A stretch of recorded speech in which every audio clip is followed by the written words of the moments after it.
ወንጌል ምዕራፍ 1 ቁጥር 13 ላይ አንድ የእግዚአብሔር ሐሳብ አለ።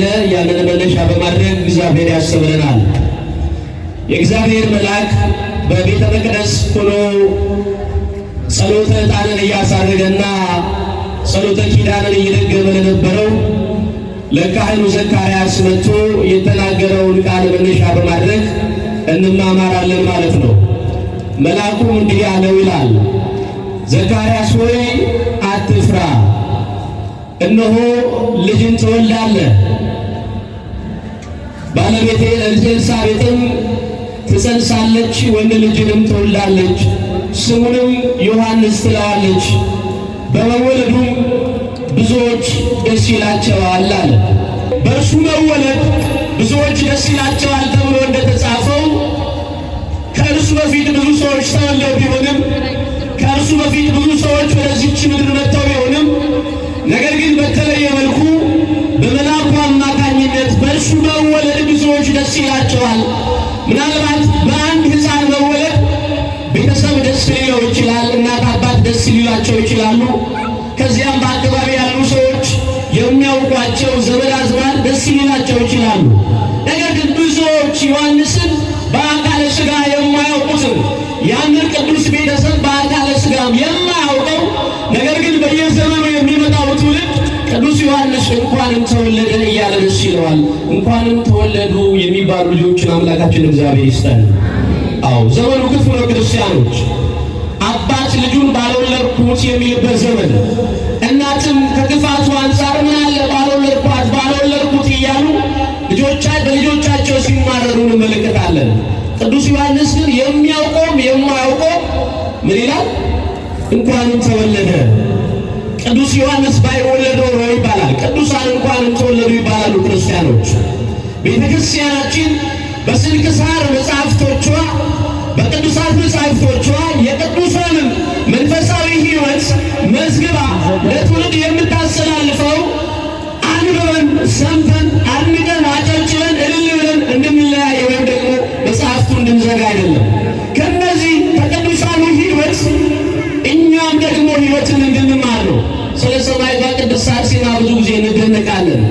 ነገር ግን አጨብጭበን ሰማዕቷን ዘክረን ስለ ሰማዕቷ አውርተን እንዘጋለን። የቤተ ክርስቲያን አስተምሮ ግን ቤተ ክርስቲያን የምትፈልገው በየዘመኑ እንደ ሰማዕቷ አይነት ሴቶች እንዲመጡ ነው። ከዚህ ክፉ ዓለም ከዚህ ክፉ ዘመን እነርሱን መርህ አድርገው እንዲያመልጡ ነው።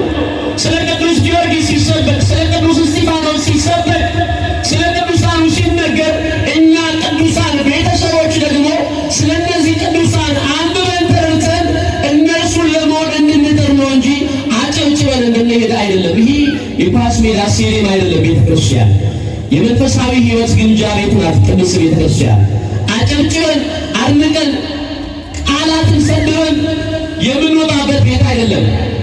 ጸበሎቻቸው ሲፈውሱ አቤት የቅዱስ ዮሐንስ ጸበል ብለን እንድንሄድ አይደለም። ከሥጋ ደዌ ብቻ ተፈውሰን እንድንሄድ አይደለም። ከነፍስ ደዌ እንድንፈወስ በሕይወታችን ማምለጥ እንዲሆንልን ንስሐ እንድንገባ ሥጋውና ደሙን እንድንቀበል የእነርሱን አሰረ ሥሎት ፈለግ እንድንከተል ነው የቅዱሳኑ ሕይወት የሚሰበከን የምንሰማው ማለት ነው።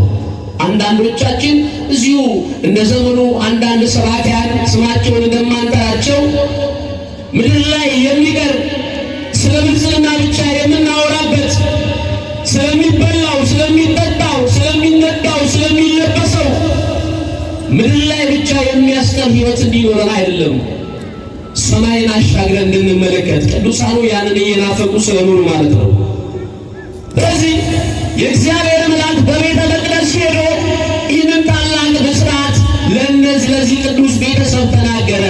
እነዚህ ካህኑ ዘካርያስና ቅድስት ኤልሳቤጥ ልጅ በማጣት ለዘመናት ያለቀሱ ያዘኑ ነበሩ። ልጅ ላጡት ቤተሰቦቻችን ቅዱስ እግዚአብሔር ልጅ ይስጥልን። አዎ ያለቅሱ ነበር። ነገር ግን እግዚአብሔር አገልግሎት አልተጓደሉም። ሁለቱም ዘመናቸው ያረጅም አስቀድሞ በኦሪቱ በዘመነ ነቢያቱ ብዙ ልጅ ያጡ ሰዎች ተባርከው እንደነበር የሚያውቅ ቤተሰብ ስለነበር በተስፋ ይጠባበቃሉ። ክርስቲያኖች እግዚአብሔርን ተስፋ እናድርግ።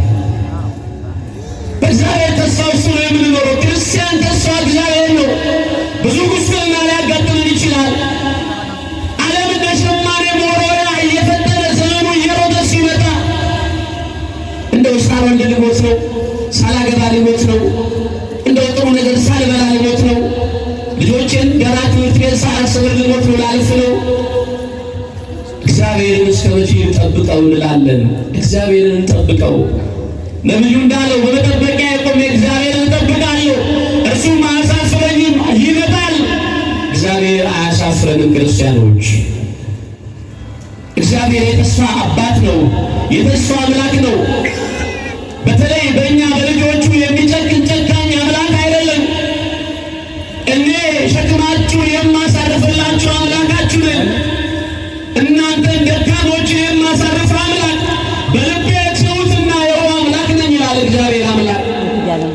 ስለዚህ የዋህ ጌታ የዋህ አባት አምላካችን እግዚአብሔር ተስፋ ሰጥቶን ብቻ አያስቀረንም። በተስፋ ብቻ እንጠብቅ ምእመናን። ከመጣ ደግሞ ተስፋችን ክርስቶስ ነው። እርሱም ደግሞ የእግዚአብሔር መንግሥት ነው። ሁላችንም እንደምናውቀው የምንኖርባት ይህች ምድር ለስብከት ሳይሆን ቃላት ለማሳመር ሳይሆን እንደምናውቀው ይህች ምድር መሸጋገሪያ ምድር ናት። ሦስት ዓለማት አሉ ብላ ቤተ ክርስቲያን ታስተምራለች። አንደኛው የእናታችን ማኅፀን፣ ሁለተኛው አሁን ያለንበት፣ ሦስተኛውና ዘላለማዊ ደግሞ የእግዚአብሔር መንግሥት። ይቺ መሀል ላይ መካከለኛውና መሸጋገሪያ ናት። እኛ ክርስቲያኖች የምንጠብቀው ተስፋ አለን፣ የምንጠብቀው ቤት አለን፣ የምንጓጓለት ስጉት አለን። የዚህ ምድር ኑሮ አያጓጓንም፣ ዓለም አያታልለንም፣ ሰይጣን አያታልለንም። በሽንኩርቱ በስንዴው የምንቀይረው ሕይወት የለንም። ከነ ችግራችን የምንጠብቃት ሃይማኖት አለችን። ከነ ድህነታችን የምንኖርባት ተስፋ አለችን። እሷም ቤተ ክርስቲያን በምድር ያለች ሰማያዊት ኢየሩሳሌም ናት። ስለዚህ ተስፋ ይዞ የጠበቀ ለነበረው ካህን በቤተ መቅደስ እግዚአብሔር መልአክ ተገልጦ ትወልዳለህ አለ። ደነገጠ። ባለቤት ኤልሳቤጥም ትወልዳለች። መውለድ ብቻ አይደለም ደግሞ በአንተ ልጅ መወለድ ብዙዎች ደስ ይላቸዋል፣ ደስ ይሰኛሉ። እርሱ የእግዚአብሔር አገልጋይ ነው። በማቴዎስ ወንጌል ምዕራፍ 3 ላይ እንደተነገረው ከቁጥር 1 ጀምሮ የእግዚአብሔርን መንገድ አዘጋጁ፣ ጥርጊያውን አስተካክሉ እያለ የሰበከ ነቢይ። እግዚአብሔር መንገድ የተባለው የእኛ የሰው ልጆች ሕይወት ነው። ንጉሥ ወደ ሕይወታችሁ የመጣ ነው። ንጉሥ ክርስቶስ። ንጉሥ ከአንድ ከተማ ወደ አንድ ከተማ ሲገባ ሀገሩ ሁሉ ይስተካከላል፣ መንገዱ ይስተካከላል፣ ጥርጊያው ጎዳናው ይስተካከላል፣ ቱቦዎች ይታጠባሉ፣ ቆሻሻ ይወገዳል። ንጉሥ ኢየሱስ ክርስቶስ ወደ እኛ ሕይወት ሲመጣ እንዴት ነው የምንቀበለው? ዮሐንስ በጥምቀት የተናገረው ይህንን ነው። በንስሐ ጉዟችሁ መንገዳችሁን አስተካክሉ፣ ሕይወታችሁን አስተካክሉ። ንጉሥ እንደሆ ወደ እናንተ ከተማ የመጣ ነው። ንጉሣችን መድኃኔዓለም ኢየሱስ ክርስቶስ ሲመጣ የምንቀበለው በንስሐ ነው። ሥጋውና ደሙን በመቀበል ነው የምንቀበለው፣ በመቀበል ነው የምንጠብቀው፣ በታማኝነት ነው የምንጠብቀው፣ በፍቅር ነው የምንጠብቀው፣ በመተሳሰብ ነው የምንጠብቀው። የእኛ ንጉሥ አምላካችን የሚያየው ልባችንን ነው፣ ጓዳችንን አይደለም የሚያየው።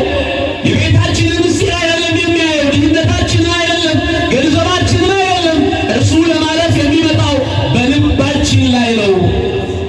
በልባችን አንዳንዶቻችን ጓዳችን ሙሉ ነው፣ ልባችን ባዶ ነው። እግዚአብሔር ከዚህ ይሰውረን። እሱ የሚያየው ልባችንን ነው። እሱ የሚያየው ሕይወታችንን ነው። ስለዚህ ምዕመናን ሕይወታችንን አስተካክለን ንጉሡ ኢየሱስ ክርስቶስን እንጠብቀው። እሱ ይመጣል፣ ሊያሳርፈን ይመጣል። ይህ ክፉ ዘመን ያልፋል። የጭንቀቱ ዘመን፣ የመከራው ዘመን፣ የስቃዩ ዘመን፣ የልቅሶ ዘመን። እርሱ መልካሙ እረኛችሁ ከዓይናችን እንባችንን ያብሳል ብሎ ደግሞ ዮሐንስ በራእዩ እንደተናገረው እንባችንን የሚያብስ ኢየሱስ ክርስቶስ ይመጣል። አይቀርም። ድሀ አደጊቱ እንዳለቀሰች አትቀርም። ከነ ችግራችን አንቀርም። ከነ መከራችን ከነ በደላችን አይቀርም፣ አንቀርም። እንባችንን እርሱ ያብሳል። ክርስቶስ ኢየሱስ እርሱ ይመጣል አለ ራእዩ፣ ባለ ራእዩ ቅዱስ ዮሐንስ። ስለዚህ ይህንን ምስራት አበሰራቸው ቅዱስ ዮሐንስ ደስታ የሆነው ዮሐንስ በዛሬው ዕለት ተወለደ። ክብር ምስጋና ለአምላካችን ይሁን። የሁላችንን በረከት ይዞ ተወለደ። ደስታችንን ይዞ ተወለደ። በእርሱ መወለድ ብዙዎቻችን ደስ ብሎን ደግሞ ተሰበሰብን። ምን አይነት ጠንካራ ቤተሰብ ነው! የካህኑ ዘካርያስና የቅዱስ ኤልሳቤጥ ቤተሰብ፣ ቅዱሱ ቤተሰብ፣ ጠንካራ ባለተስፋ ቤተሰብ። የእኛም ኦርቶዶክሳውያን እንዲህ አይነት ቤተሰብ ሊሆን ይገባል። በእምነት በተስፋ እስከ እርግና ድረስ ጠበቁ። እርሱም እግዚአብሔር ቸል አላላቸውም፣ ጎበኛቸው በበረከት። ቅዱስ ዮሐንስ ግሩም የሆነ ነቢይ ነው። ከብሉይ ኪዳን ወደ አዲስ ኪዳን መሸጋገሪያ የሆነ ሰው፣ ካህን፣ ነቢይ፣ ሐዋርያ፣ ጻድቅ የተባለ ዮሐንስ ቅዱስ ዮሐንስ እንደ አብርሃም እግዚአብሔር የተወደደ ነበረ።